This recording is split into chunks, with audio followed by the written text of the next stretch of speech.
తెలంగాణ నేతల మధ్య మూసీ మాటల యుద్ధం కొనసాగుతోంది. మూసీ నిద్ర పేరుతో బీజేపీ నేతలు చేపట్టిన ఆందోళన సరికాదని కాంగ్రెస్ నేతలు కౌంటర్ ఇచ్చారు. తాము మూసీ పరివాహక ప్రాంతాల్లోని ప్రజలకు మెరుగైన జీవితం అందించేందుకు ప్రయత్నిస్తుంటే బీజేపీ, బీఆర్ఎస్ నేతలు వాటిని అడ్డుకుంటున్నారని ఆరోపించారు. దీనికి కావలసినటువంటి డిపిఆర్ ఎప్పుడు పూర్తి చేస్తారు, ఎట్లా కట్టబోతున్నారు, ఇది రియల్ ఎస్టేట్ వ్యాపారమా, ఈ ఇళ్ళన్నీ కూలగొట్టి వీళ్ళందరికీ నోటీసులు వచ్చినాయి. శంకరం ఇంటికి కూడా నోటీస్ వచ్చింది.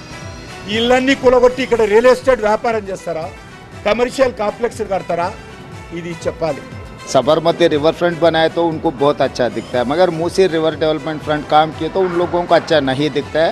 वो लोग खराब करने के लिए कोशिश करते हैं. तो ये ऐसे कामों से उन लोगों को राजनीति में कुछ फ़ायदा नहीं मिलने वाले है. हम लोग कुछ भी करने दो, हम मूसी रिवर डेवलपमेंट करके ही रहेंगे.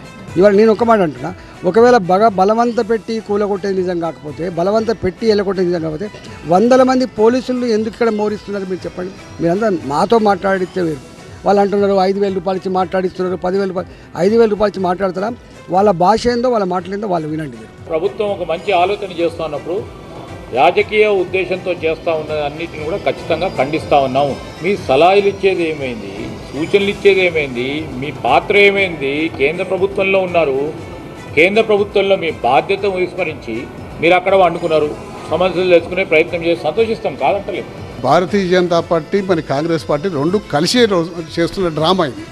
కత్తి అయినది కాదు, తల అయినది కాదు. కాబట్టి ఎవరి కత్తితోటి ఎవరు తల నడుస్తుందో ఇప్పటికీ ప్రజలకు అర్థమవుతలేదు. ఇది కేవలం డ్రామా మాత్రమే. మూసీ నదికి తీవ్రంగా వ్యతిరేకించి నిర్వాసితులకు ఏమాత్రం నష్టం కాకుండా సరైన నష్టపరిహారం 2013లో పార్లమెంట్లో ప్రవేశపెట్టిన మన్మోహన్ సింగ్ గారి నాయకత్వంలో ప్రవేశపెట్టిన భూసేకరణ చట్ట ప్రకారం చేయమని మేము అడుగుతున్నాం.